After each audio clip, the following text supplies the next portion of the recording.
Kalian tahu nggak kalau dulu ramuan keabadian itu ternyata tidak mustahil karena ada seorang ahli kimia dari Prancis yang berhasil menemukannya dan bahkan dikatakan ia masih hidup sampai sekarang. Dengan zat temuannya ini juga ia berhasil mengubah logam jelek menjadi emas yang sangat murni. Kaya dong kita. Hidup abadi nih bang jadinya. Kalian pengen nggak?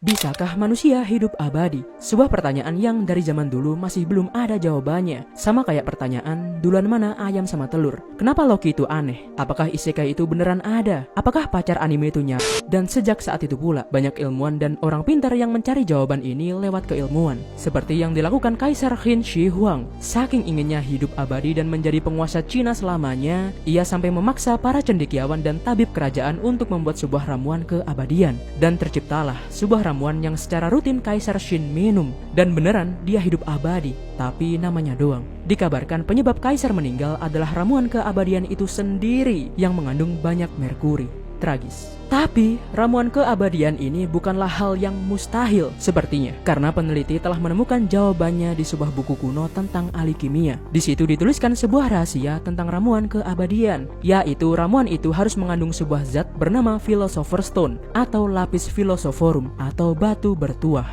Zat ini dikatakan memiliki kemurnian yang sangat-sangat tinggi. Bahkan saking murninya, zat ini bisa mengubah logam biasa menjadi emas.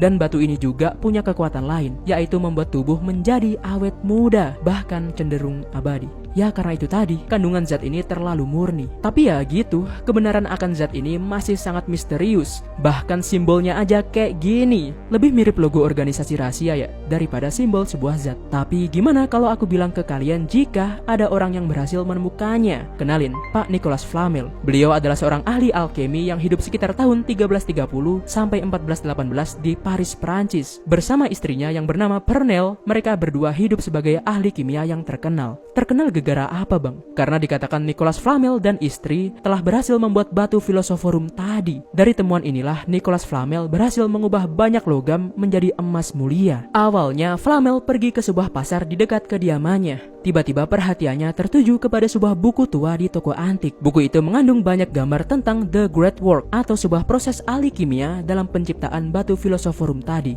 Tapi saat dibuka, ternyata buku itu mengandung banyak gambar yang tidak ia mengerti. Jadi ia kemudian pergi ke Compostela, Spanyol. Di sana ia meminta bantuan seorang temannya untuk mengartikan gambar itu. Setelah ia mengerti, Flamel pulang dan mencobanya. Bersama sang istri yang merupakan ahli kimia juga, mereka bersama-sama melakukan eksperimen, di mana mereka berusaha mengubah logam jelek menjadi emas. Dan secara mengejutkan, eksperimennya berhasil. Keduanya berhasil mengubah sebuah logam jelek menjadi emas yang sangat murni. Bahkan lebih murni dari emas yang dijual di pasaran. Kaya dong mereka bang. Kaya sih. Tapi hati Flamel ternyata semurni emas ciptaannya. Flamel justru memanfaatkan temuannya itu untuk membantu sesama. Flamel banyak mendonasikan emasnya kepada orang lain. Ia mendanai pembangunan sekolah, gereja, dan 14 rumah sakit. Flamel kemudian menulis tentang temuannya ini. Tapi seketika ia sadar jika kekayaan yang mudah bisa menghancurkan sebuah peradaban. Jadi ia memilih tidak merilis buku itu dan merahasiakannya sampai sekarang. Ia sangat merahasiakan temuannya ini. Apalagi saat itu Raja Charles V memerintahkan untuk menghancurkan semua laboratorium kimia di Prancis. Aku nggak tahu ya alasannya apa. Apa kemungkinan Raja Charles V tahu tentang eksperimen Flamel?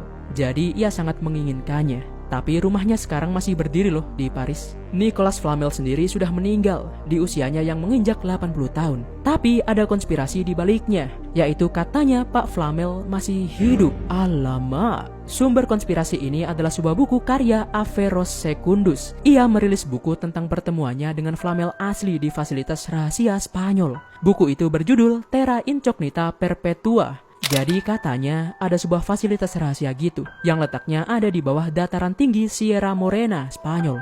Dia menyebutkan jika ada banyak banget pintu yang ada di fasilitas itu, kayak labirin gitu katanya, dan luas banget. Dan labirin itu dipenuhi oleh harta karun yang sangat-sangat melimpah, perpustakaan dengan koleksi buku langka, dan dihuni oleh sebuah komunitas rahasia yang tidak ia sebutkan namanya. Dan di tempat inilah ia bertemu dengan Nicolas Flamel, yang tentunya ini aneh dong, karena Secundus mengunjungi fasilitas itu pada akhir abad ke-20, yaitu tahun 1900-an akhir. Di sana Flamel memberitahu tentang Secundus tentang batu keabadian, kemudian menunjukkan temuannya yang lain, yaitu sebuah ilmu yang mampu membuat benda yang terlihat menjadi tidak terlihat. Dan Flamel selama ini menggunakan temuannya itu untuk melindungi fasilitas ini. Tapi ya gitu, kebenaran dari isi buku ini masih tanda tanya. Apakah benar Flamel masih hidup karena ramuan keabadian? Dan apakah ini semua nyata? Jawabannya semoga terhibur dan untuk waktunya. Terima kasih ya.